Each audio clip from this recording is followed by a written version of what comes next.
Hello, my name is Nate Riddle, and I serve as the Executive Director of Open Doors. And today I'm bringing to you a presentation that we are calling Reintroduction. Whether it's the first time that you've heard about Open Doors or the fifth, um, we want to provide an overview of where we have come together since our founding in 2007 and where we are today. We start with that brief overview, and then we transition to some specifics around the current status of the food services program. We want to be able to share holistically all that we've accomplished, but also some challenges and some goals that we're setting for the future. So thanks for being here. So first, I wanted to share some significant milestones, kind of on a timeline here, that the organization has accomplished. Beginning in 2007, when we were founded as Hearts, the Harrisonburg and Rockingham Thermal Shelter by the IFA and other partners. And really, as you know or may not know, we were founded as a rotating thermal shelter, meaning we only operate it November to April each year. And we did so by rotating from faith community to faith community, or near the end of that model, even some non-faith partners hosted the facility. That was a very operationally or logistically heavy model. Of course, during the pandemic, we did operate year-round in a continuous format out of the Ridgefront Supermarket and two different locations on the campus of JMU. We're very thankful for that time. We had returned to that rotating model in 2022, but we also established some more significant programming that was year-round, such as the resource coordination and seasonal outreach. And of note, in 2024, we were named the operator for the facility known as the Navigation Center, where our goal and what we are seeing here now in reality is year-round low barrier shelter and enhanced access to health and human services for the general community. So you can see that in 17 years, nearly 18 years, we've accomplished a lot together as a community. So with our new partnership with the City of Harrisonburg, there's been a lot of questions about what is Open Doors today, how does this project work, and what is the responsibility of Open Doors versus the responsibility of the city. And so we want to answer some or address some commonly asked questions and misconceptions. So financially, we are still very much so a community-based organization. The city contributes 15% of our total budget for general programming. There is a $50,000 allocation restricted for nutrition. The city does provide facilities maintenance, utilities, trash service and landscaping. So those would be in-kind donations to us or services. And then they administer contract and monitor our key performance indicators. But beyond that, right, Open Doors remains an independent nonprofit. We remain named Open Doors. We are not considered city staff.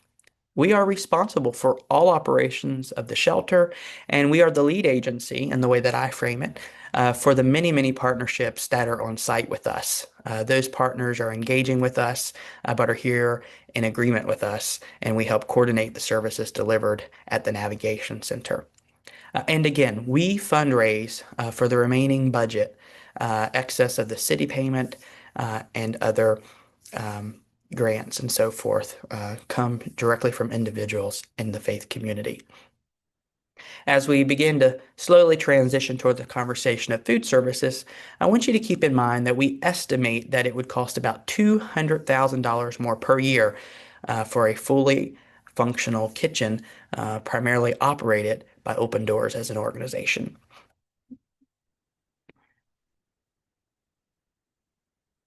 So some other key facts. The new facility brings year-round low barrier shelter for 80 individuals. Wow, that has doubled our capacity. It brings case management that complements those shelter services. We are focused on holistic and long-term success and transition. We are emergency shelter. It brings a daytime drop-in center. which provides free access to showers and laundry, charging stations, computers and Wi-Fi, and what we broadly call resource navigation. So while resource navigation is different than case management or resource coordination in the way that we don't carry a case for that individual, we do want to be the one or two door access point for other health and human services. One door when the service is offered on site, two doors when it's somewhere else in the community. And the resource navigation program is available via phone or in person here at the center. And then we have more than 7 partnerships that take place on site that are led by Open Doors, but address health, mental health, human services, and more. We have 4 anchor partners, meaning they have an office assigned here. And we have 3 rotational partners, meaning that they come at least once a week for around 4 hours or so. Some of those services also provide uh, access to their programs overnight or during shelter hours, which are still 6 p.m. to 7 a.m., versus the drop-in center 8 a.m. to 5 p.m. Some do both. But we look to our partners to help us ensure that those services are available and easily accessible, not just for those in the shelter program, but for the community at large. So in the next slide, I'm going to share with you some of our budget history.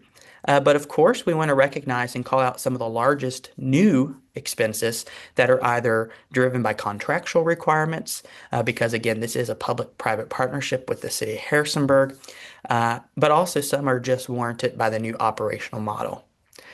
The largest being the staffing cost for the shelter program. We have a contractual requirement to have a 1 to 30 staff client ratio. And we have been at full capacity since we've moved in, meaning that we have to have 3 staff members in the building during program hours. That, with the increase to year-round shelter, has led in a 70% increase in personnel cost. We actually add an additional staff member to 4 when we expand our capacity night by night now during inclement weather conditions during their traditional thermal season. That would require an additional staff member, bringing it up to 4 staff members a night. Those are rare instances, but it is something that we want to be transparent about. Absent of commercial laundry on site, we do have a linen contract that will cost $15,000 or more. As you'll see with some of these expenses, this is our first full budget year at this facility. And so these are conservative estimates, but we do expect that they'll be a little bit higher, maybe a little lower. But our commercial linen contract allows us to provide clean and dignified services for the guests staying with us. We now have custodial positions. We have 2 custodians on staff that help pick up some of the new responsibilities that the faith community or former shelter host used to supplement for us. And so those individuals are responsible for ensuring the facility's clean. We still do encourage and see guest engagement in cleaning. Volunteer groups outside of the organization and even individuals help us clean. But we do have those 2 staff members to ensure that we provide good care and a good experience for our guests and the community. And then with that comes custodial supplies.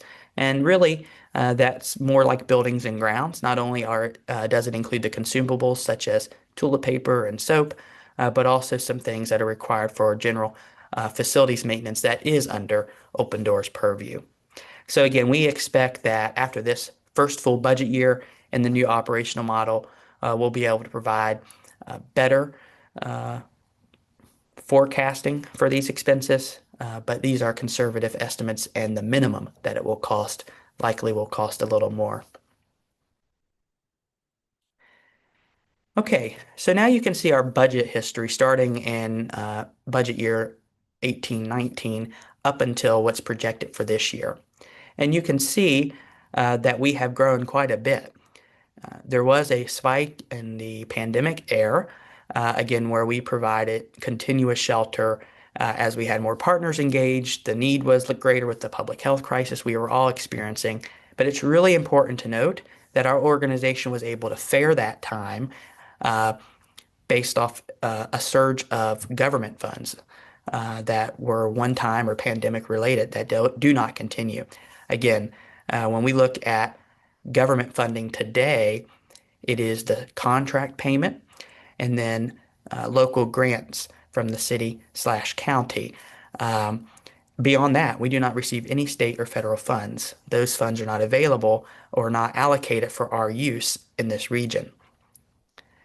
22, 23, and 23, 24, we returned to that rotational model, but again, we implemented new programming like the resource coordination program, which did have a gradual increase from the pre-COVID or pre-pandemic model. And then with this new facility is where we saw the most increase, of course, where we're now over $600,000 a year with a very lean budget uh, to ensure that we're able to provide what we need. And now transitioning directly to meal service. This began in 2023 as we started to review the design presented by the city for the new facility, again called the Navigation Center. Um, there was a non-commercial grade kitchen in the facility, and as we began as Open Doors to discuss the needs, the true needs of the community to partner with us and of the facility, we began immediately advocating with the city to get a commercial grade kitchen added. The city did contribute about $27,000 for a redesign that gave us a conceptual drawing of what it could look like. Open Doors partnered with the Presbytery. The Shenandoah Presbytery was the former owner of the original structure here at the center, and they reinvested $50,000 for the kitchen, and the city then contributed the remaining financial need there, which is in excess of $150,000. After many recruitment cycles, we found ourselves opening the facility in December of 2024 without a food services coordinator, which was a part-time role for us, new, because again, in the former model where we rotated, the congregation or the community at large wrapped their arms around the congregation to provide meal service. So this was the first time that Open Doors was responsible solely for food services from a financial and operational capacity. We began a partnership with Morrison to ensure that meal service was available 7 days a week here on site as we opened. We were able to hire a part-time kitchen coordinator again in March of 2025. We brought meal service back internally 7 days a week, or started internally 7 days a week for the first time. And then unfortunately, was not able to scale community support in the way we anticipated. Uh, Over our 17 years of operations, we have been able to form our programming in the shelter and in resource coordination to be complemented by volunteers, but not reliant. That does not mean volunteers do not play an important role, but if a volunteer wasn't able to come to their shift or no one signed up, Open Doors can guarantee that programming through staffing. And it's actually contractual now that we staff the shelter with staff members, paid staff members, but we can complement it with volunteer programming. Our food services program, while it has the one part-time coordinator, had the part-time coordinator, it was still very reliant on community. When the community, again, and this is not said with spite, but as the community was unable to scale to meet the need, we did reduce programming to 3 days a week due to that low engagement. Yet for another month, we still were unable to make a sustainable system that worked for the program, for the staff, and for the community.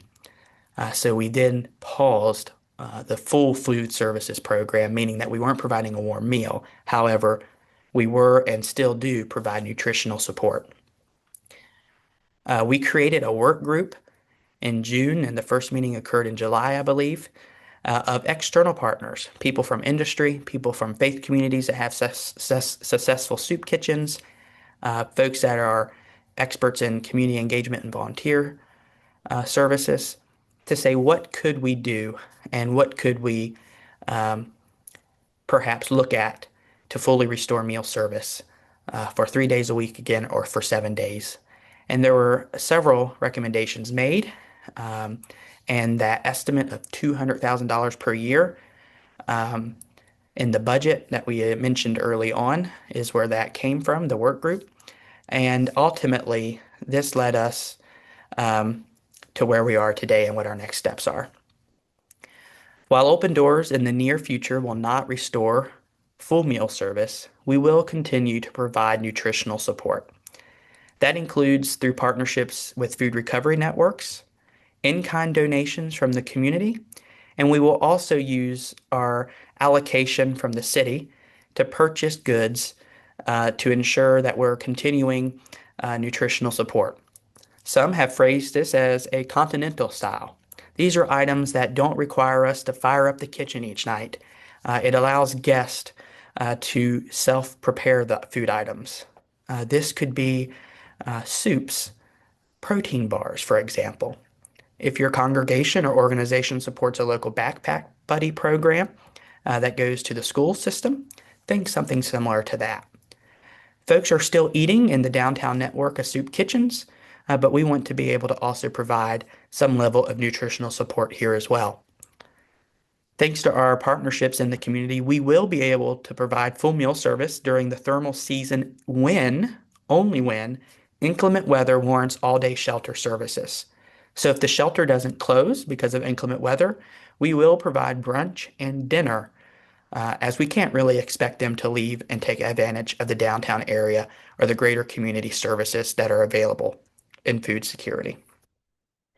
Our 2025 and 2028 strategic plan, which will be forthcoming in public, does include restored on-site meal service.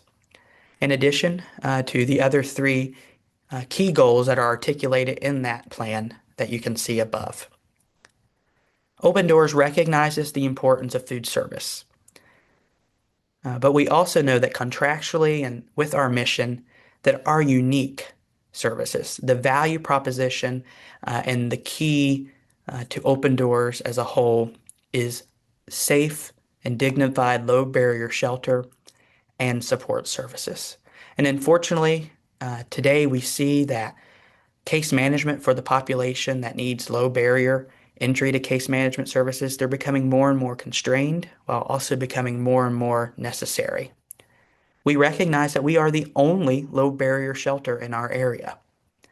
And so it's really important that we not overextend where we put those programs at risk. And we also need to ensure that we meet our contractual obligations of providing those services. And so as you see our goals 1, 2, and 3, it is to ensure that those core programs, those life-saving and life-changing programs are funded.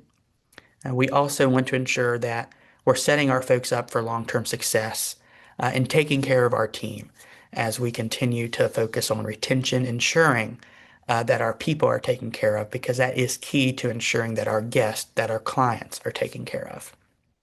But with still the understanding that we do ultimately strive for restored on-site meal services beyond the nutritional support. And we can only do that together. And so I want to thank you for joining me today for this 20-minute video. We would love to visit your congregation, your organization, or to have you come to us for a tour or chat about what you've heard today or any other remaining questions. You can call us here at the office, 540-705-1908. Send me an email at the address on the screen, or reach out via Messenger on Facebook or Instagram, and we'd love to connect with you further. Again, I can't say enough. We are very thankful for the continued support of the community, of businesses, individuals, you listening, and what we have accomplished in 17 years and the services that are on site at the Navigation Center, thanks to your partnership with Open Doors, are phenomenal. It is a model that is envied by many in our region and throughout the state. And we recognize that there are other great organizations in the downtown area that are meeting the needs of food insecure individuals, including our guest. And we're thankful that there are many resources in that area. And so as we lean in and ensure that the vital services such as low barrier shelter and case management remain available through Open Doors, we hope that you'll continue supporting our awesome mission. Thank you and take care.